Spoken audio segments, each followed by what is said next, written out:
প্রতি বছর কৃষিখাতে ব্যবহৃত প্রায় সব সারই আমদানি করতে হয় সরকারকে। চাহিদা পূরণে জিটুজির পাশাপাশি বেসরকারি পর্যায়ে সহায়তা নেয় কৃষি মন্ত্রণালয়। সরকার দায়বদ্ধ থাকায় সুযোগ নিতে মুখিয়ে থাকে অনেকেই।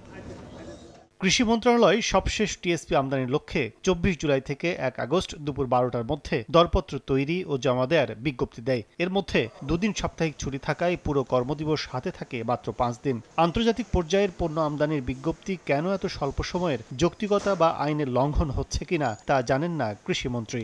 আমি জানি না তো এগুলো বললাম, সো আনলেস আই নো ইট, সচিব তো প্রিন্সিপাল অ্যাকাউন্টেবল।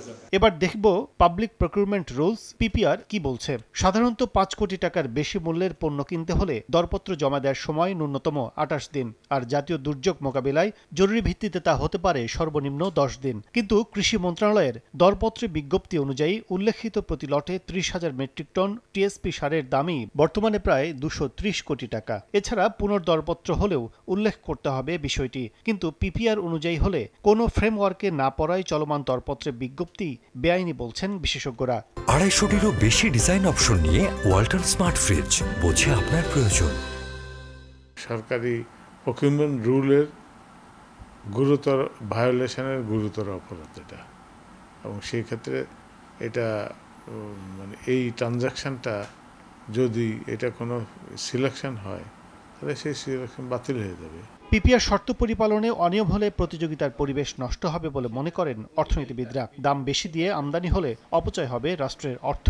কোন সোর্স থেকে কে আনবেন, কততে আনতে পারবেন, সেই প্রতিযোগিতার মধ্য দিয়ে কিন্তু আমরা বেস্ট প্রাইসটা পেতে পারি। জনগণের যে ট্যাক্সের টাকা দিয়ে এগুলো আনতে হয় সেটারও কিন্তু ভালো ব্যবহার হয়। কোনো পার্টিকে বাদ দেওয়ার জন্য আবার তাদের নিজস্ব পছন্দের লোককে সিলেকশন দেওয়ার জন্য যদি করে, তাহলে এই ধরনের সিচুয়েশনে এই কাজগুলা করা হয়।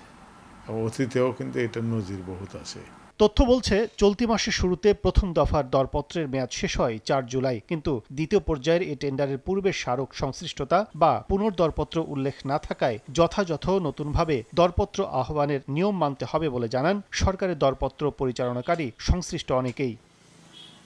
কাজল আব্দুল্লাহ, সময় সংবাদ, ঢাকা।